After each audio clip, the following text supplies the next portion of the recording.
मित्रों नमस्कार। हम लोग बातचीत कर रहे थे गोदान के ऊपर।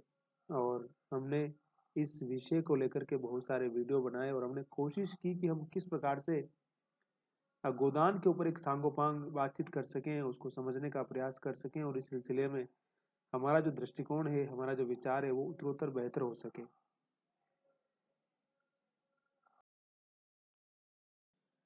तो हमने प्रयास यही किया है कि हम गोदान कि उस समय की तमाम वास्तविकताओं को वर्तमान समय के साथ जोड़ सकें और 2025 में भारतीय समाज में किस प्रकार की स्थितियां हैं। और जस्ट 10 वर्ष के बाद गोदान को 100 वर्ष भी हो जाएंगे। अभी उसको 90 वर्ष हो चुके हैं और 90 वर्ष में दुनिया कितनी बदली, क्या हुआ है, इसका अंदाजा तो आपको हो ही गया, हमें भी हो ही रहा है। तो उस लिहाज से हम समझेंगे कि किस प्रकार से राय साहब की जो जिंदगी थी, उनकी विडंबनाओं पर हम पिछले एपिसोड में बातचीत कर रहे थे और इसमें बातचीत करेंगे हम कि मिर्जा खुर्शीद किस प्रकार से अपने बुरे दिनों और अच्छे दिनों से निकल करके वापस किस प्रकार की स्थिति में फंस जाते हैं। और जैसे उनके पास इन सारी समस्याओं का कोई समाधान नहीं है, है ना। मतलब वो किस प्रकार से वेश्याओं के साथ रहते थे, ऐशी करते थे, सब कुछ था उनके पास। और फिर अपनी जो संपत्ति थी उससे कई बार वो क्या करते हैं कि ऐसी स्थिति में फंस जाते हैं एक बार कि उनको मलेरिया हो जाता है और कोई सेवा करने वाला नहीं मिलता, तो गांव की एक सामान्य महिला उनकी सेवा करती है और वो बच जाते हैं। तो वो उसकी उसको वापस उसके बदले में कुछ देना चाहते हैं कि कुछ आभूषण, कुछ पैसा, लेकिन उसने बिल्कुल लेने से मना कर दिया।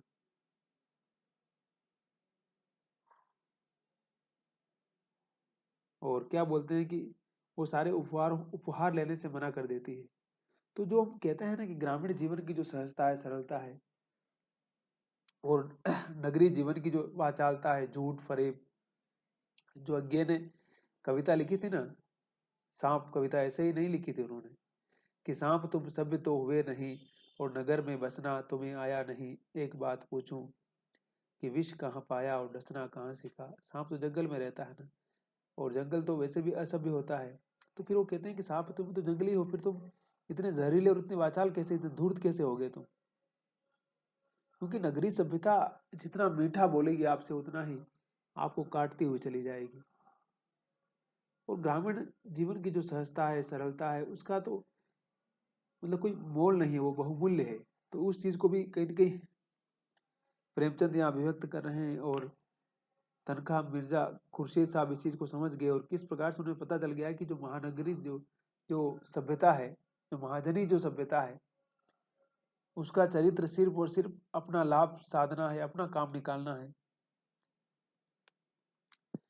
इन नर्सों की शुश्रूषा, मतलब जो नर्स लोग होती है वो सेवा करती है, तो उनका अपना नियम है, उनकी अपनी नियमावली है भैया, उसमें कोई करुणा के लिए जगह नहीं है। वहां सिर्फ और सिर्फ अपना काम से काम, मतलब वो अपनी ड्यूटी करके चली जाएगी।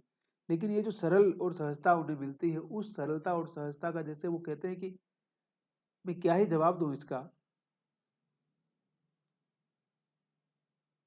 मगर आजकल उनकी बहादुर, नम्र, शांत, सरल मुद्रा बराबर उनकी आंखों के सामने फिरा करती थी। काश उससे विवाह कर लिया होता तो आज जीवन में कितना रस होता और उनके प्रति अन्याय के दुख से उस संपूर्ण वर्ग की सेवा करने का भी उनको अवसर मिलता।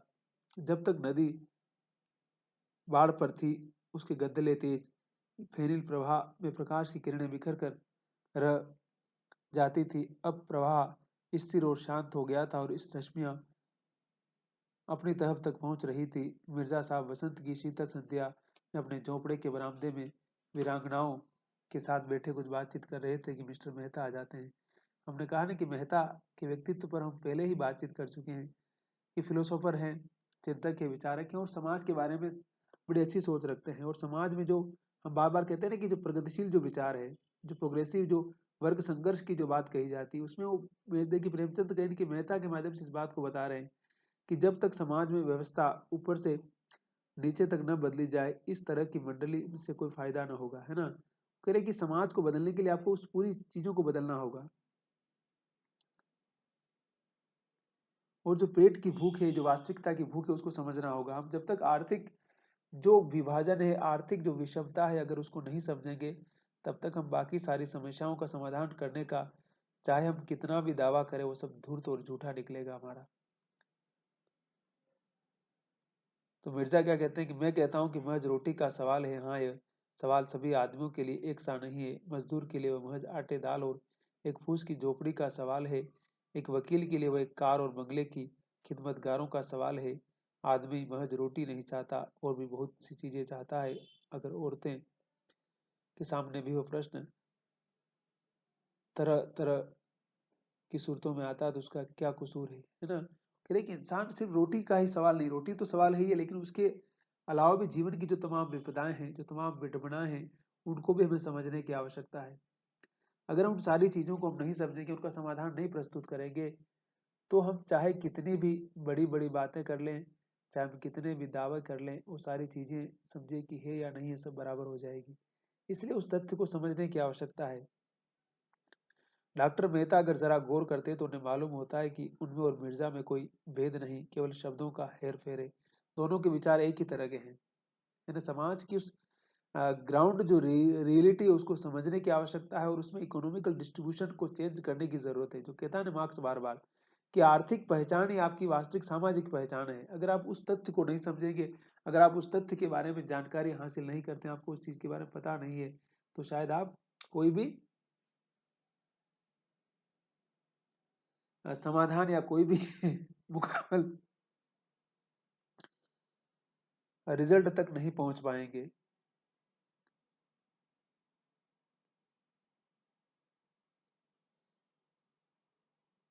पर बहस की गर्मी के गौर में गौर करने पर धैर्य कहाँ, गर्म होकर बोले, मुआफ कीजिए मिर्जा साहब, जब तक दुनिया में दौलत वाले रहेंगे वेश्याएं भी रहेंगी। मंडली अगर सफल हो जाए, हालांकि मुझे इसमें बहुत संदेह है, तो आप 5-10 औरतों से ज्यादा उनमें कभी न ले सकेंगे, और वह भी थोड़े दिनों के लिए। सभी औरतों में नाट्य करने की शक्ति नहीं होती, उसी तरह जैसे सभी आदमी कवि नहीं हो सकते। और यह भी मान लें कि वेश्याएं आपकी मंडली में स्थायी रूप से टिक जाएगी, तो भी बाजार में उनकी जगह खाली न रहेगी। जड़ पर जब तक कुल्हाड़ी न चलेंगे, पत्तियां तोड़ने से कोई नतीजा नहीं। दौलत वालों में कभी कभी ऐसे लोग निकल आते हैं जो सब कुछ त्याग कर खुदा की याद में जा बैठते हैं, मगर दौलत का राज्य बस्तूर कायम है, उसमें जरा भी कमजोरी नहीं आने पाई है। वही वाली बात। देखिए 36 से पहले की दुनिया का सवाल है कि जब तक दौलत की जो स्थिति है, जिसके पास धन है बहुत सारा, चाहे उस जमाने के राजा महाराजा हो, चाहे बिजनेसमैन हो, उसका डिस्ट्रीब्यूशन की बात बहुत जरूरी है। और आपको पता है कि भारत में भी इस प्रकार का लैंड रिफॉर्म या इस प्रकार का डिस्ट्रीब्यूशन वाला मैटर सही तरह से नहीं हुआ जिस तरह से होना चाहिए था।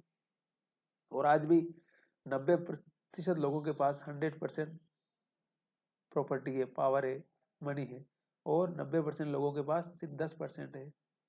तो ये जो डिवाइडेशन है, इस आर्थिक विडंबना को समझने की आवश्यकता है।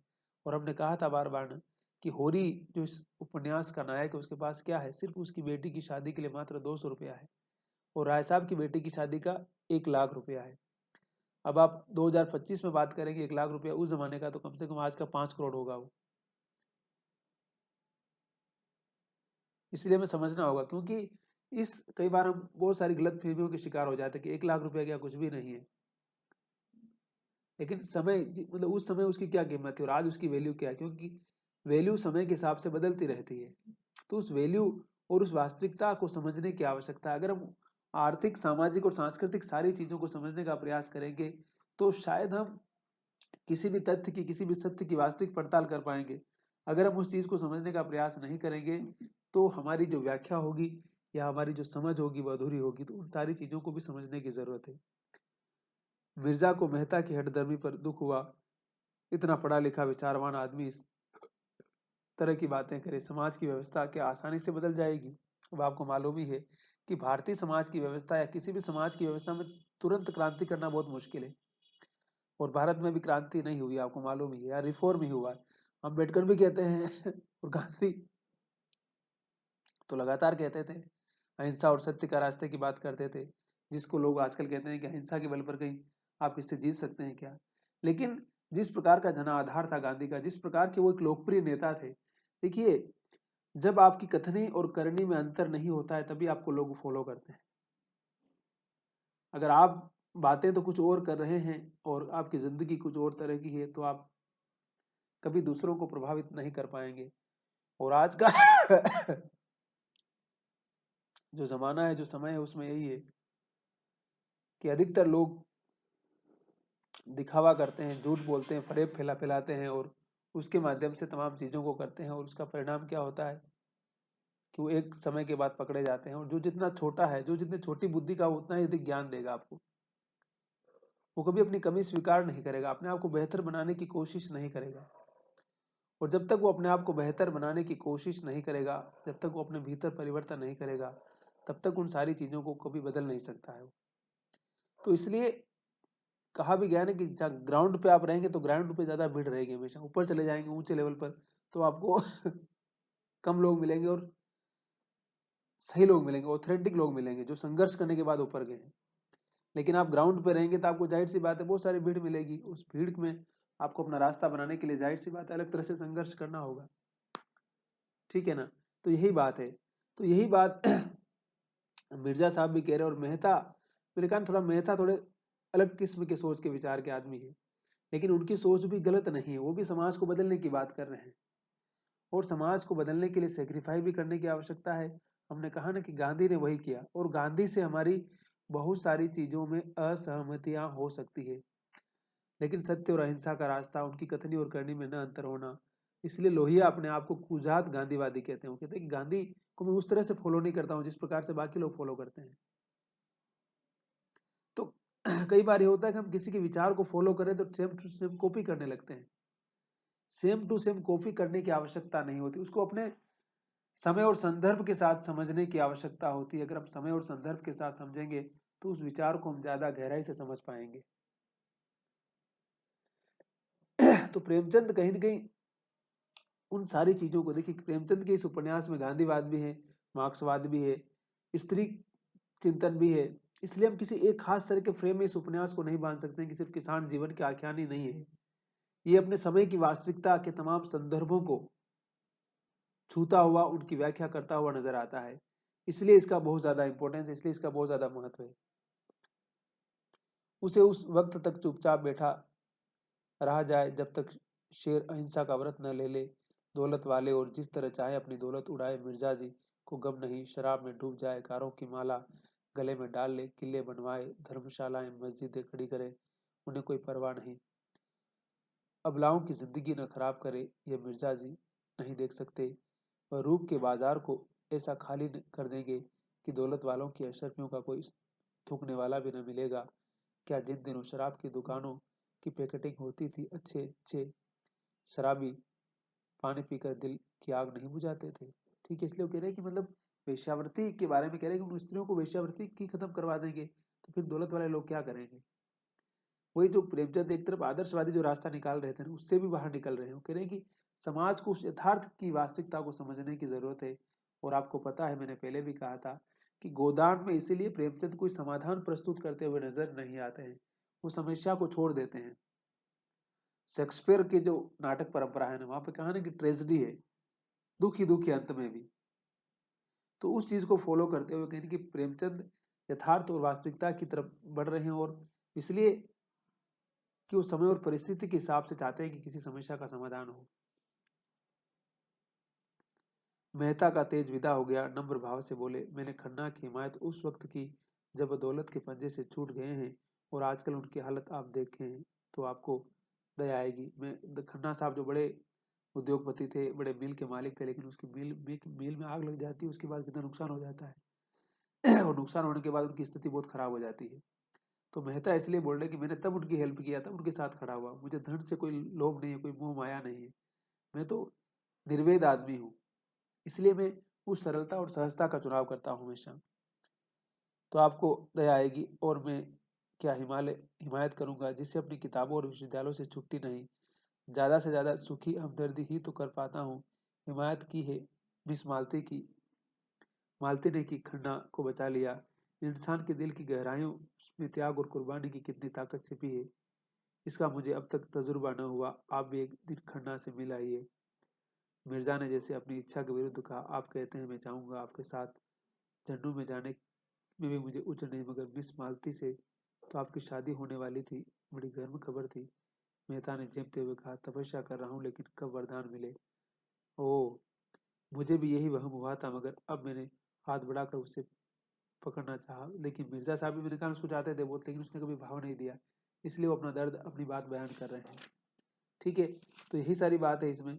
तो मिर्ज़ा खुर्शीद के माध्यम से और मेहता की दोनों की दोस्ती किस प्रकार से चलती है, और दोनों अपनी सारी बातें करते हैं यहाँ पे, लेकिन दोनों के विचार वही प्रोग्रेसिव है। सोसाइटी को, how to be reform the society, how to the change the society, and how to remove the poverty, and how to make people happy, their life is going on very happy। बस यही मोटो है। तो video पूरा देखिए, like subscribe share कीजिए और bell icon जरूर दबाइए। और मैंने बहुत सारे वीडियो बनाए हैं इस उपन्यास को लेकर के, आप सुनिए, आपको ज़रूर लाभ मिलेगा। बहुत बहुत शुक्रिया, थैंक यू और शब्बा खैर।